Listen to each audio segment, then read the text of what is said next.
What up, peeps? So, had a thought. Y'all see my little braids? I'm telling y'all, single parents, we got to learn to do stuff ourselves. You see this? I braided my little hair myself. Threw some little box braids in, braided it, dipped it. We got to learn to do stuff ourselves, guys. Anyways, thought about something. A lot of us are in between blessings. Excuse my face is ashy because I just did that little research study thing and I had to wash my face, so I haven't done anything. I'm just ashy Larry right now. But thought about this. A lot of us are in financial situations. I want to say broke. We're going to say in between blessings, right? Because we're trying to be good Samaritan and help everybody else out. Let's talk about it. I'm guilty of it. I'm guilty of helping family, especially mama. You know, you feel like your mom, you owe her everything because it's your mom. Don't fall into that trap and feel like you're under obligation because someone birthed you. I didn't ask you to birth me. I didn't ask you to birth me. And I'm missing the lash. I had to emphasize that part. But, however, I can help when I can. Religious organizations. Let me tell you, I've had my fair share of pastors strong arming for some money. I've been there. I've been one of those who got caught up in you faithfully giving money you don't have. And then when you need help and you go to the same religious organization for help, they look at you like, how may I help you? You see what I'm saying? So be smart, guys, with our money. Don't give what you don't have. Don't borrow what you can't afford to pay back. A lot of people are advertising now the whole refining your mortgage and cash borrowing against your equity. What sense does that make? Okay, let's think about this. So you build up a certain amount of money and equity in your home over time, right? Based on either you added value by renovating, property taxes, you know, it fluctuates so it can help your price or equity in your home based on the value in the neighborhood has gone up, or for whatever reason. Things fluctuate. You know, real estate does this. It's up and down, right? So you have built up money into your equity in your home. But a lot of companies now is advertising, oh, low interest rate, you can come here, you need to do this, you need to pay up, you need to do this, you know, you can get money from your equity. What sense does that make? Guys, one of the things that I've learned, buying a house is not buying a house. If you cannot, I've said it before in another video, if you cannot afford nothing else other than closing and down payment, you cannot afford a house. If you can't pay the rent that you're living in, what makes you think you can afford a house? When property taxes go up, when things break, if you don't have the cash to fix that, you cannot afford a house. The only benefit to me in owning a home is if when it's time for you to sell and you can cash out your equity. That's the only way you make money on your home, or you're renting it out, or you one of those flippers where you buy, you fix things and sell. So, you know, but right now y'all see the market and the economy when it comes to real estate, right? Right now is not the time to be buying no house, especially if you're already in financial situation. It's already hard for you to take care of what you got.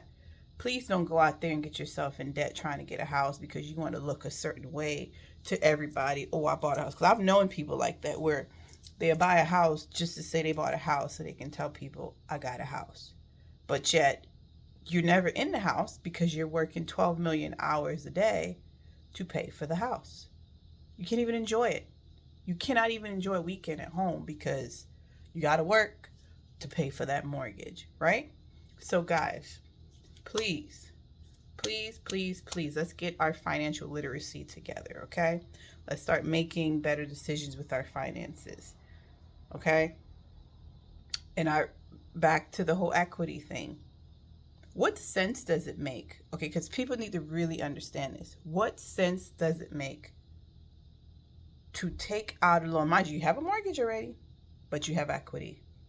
So you're going to borrow money that's yours that you built into the equity of your home to pay the bank your mortgage you already paying the bank for. Now you're paying off the loan that you borrowed against your money, the equity. Let's make it make sense. Like, you guys think.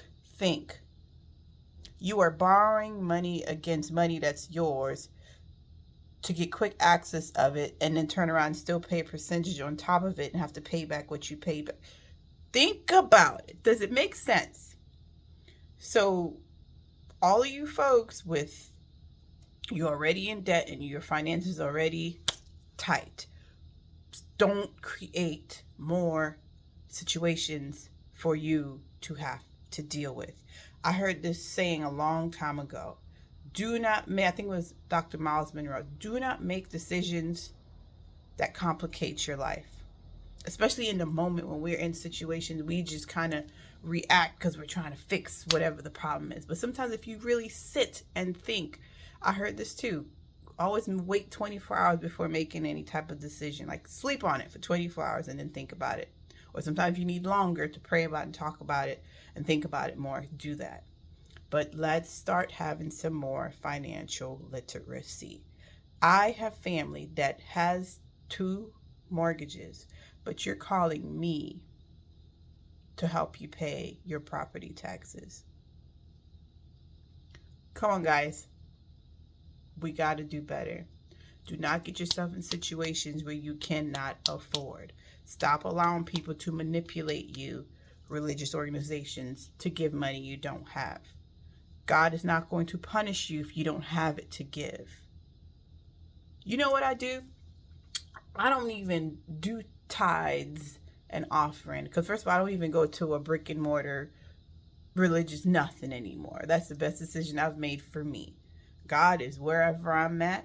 To be Christ-like is to be out here living and sharing and expressing and giving of your time, and how you treat people and what's in your heart is what it is to be Christ-like. It ain't got nothing to do by sitting in a pew inside of 4 walls. That is not it. To me, that's what makes sense to me. You know what I do in my giving? I help people outside of a building who needs help. If I have it to give, I give it. My time, I'll give it, volunteering and helping where I can, being kind to people. If I have it to give, I'll give it. How I treat people, being respectful, not playing get back with people, being the bigger person. That's how I live a Christ-like life. That's how I give. I don't give a church my money. I would rather help someone who I see that I know need help, or a single mom who's struggling and I have it and I can help, or someone who's on hard times and they need help them with that. That's my definition of giving, not to a church or the building fund. It's been a building fund for how many decades, and they ain't put it, what they say, they ain't put a doorbell on the building. No.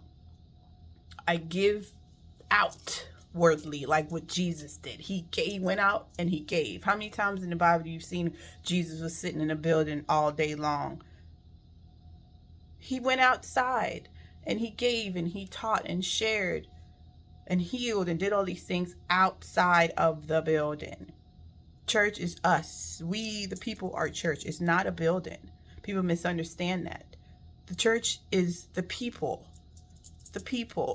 who choose to emulate Christ.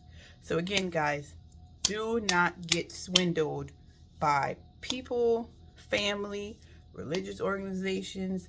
All of this stuff is so many scamming going out there. Y'all got to be careful and be smart. Don't put yourself in situations that you have to borrow from Peter to pay Paul back. Let's be smart and get some financial literacy, guys. But anyway, that was my rant for today. Till next time.